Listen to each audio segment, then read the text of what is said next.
The fire captain in the city of Napa, California, says it was the worst shaking he has ever experienced. The quake hit in the dead of night, setting off raging fires like this one, sending bottles flying off the shelves in the heart of wine country and damaging historic buildings in downtown Napa, which is a mecca for tourists. In fact, you could see some of them wandering through the streets in their bathrobes after being jolted so rudely out of bed. And look at this surveillance video. Cameras rolling during the quake itself, vehicles shaking as debris falls all around. And there it is on the map, the magnitude 6.0 quake hitting just north of San Francisco. The governor has declared a state of emergency tonight, and we have team coverage of the Napa Valley earthquake, starting with ABC's Ryan Owens right there in Napa tonight. Ryan, good evening.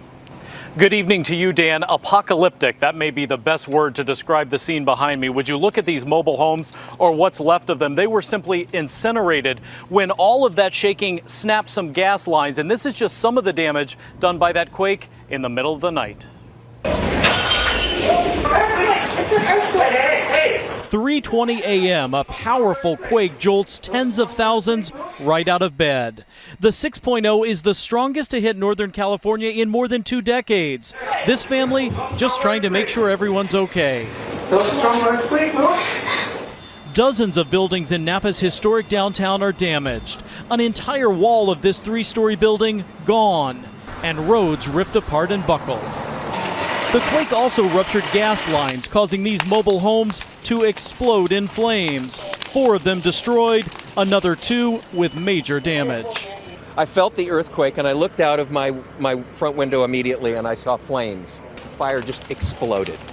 Just in a matter of a couple of minutes, it just erupted. It was frightening. It was terrifying. The earthquake also broke water mains, which made fighting the fires futile. With no water to douse them, firefighters could do little more than watch the homes burn. We did have a major water main break just outside the mobile home park, and which really complicated the firefight. It did certainly make things a little bit more difficult for us. The firefighters were able to stop the flames from spreading, but for these residents, it was just too late. The earth moved, the house moved. We didn't really know what happened.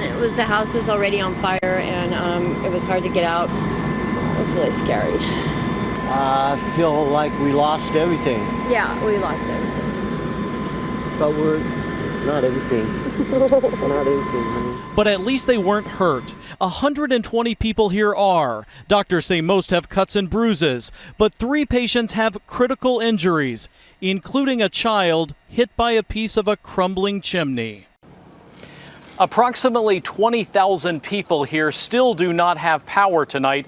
That number has been improving throughout the day, but restoring water, that is a different story, Dan. Some of these residents have been told by city officials they may be without water here for up to a week.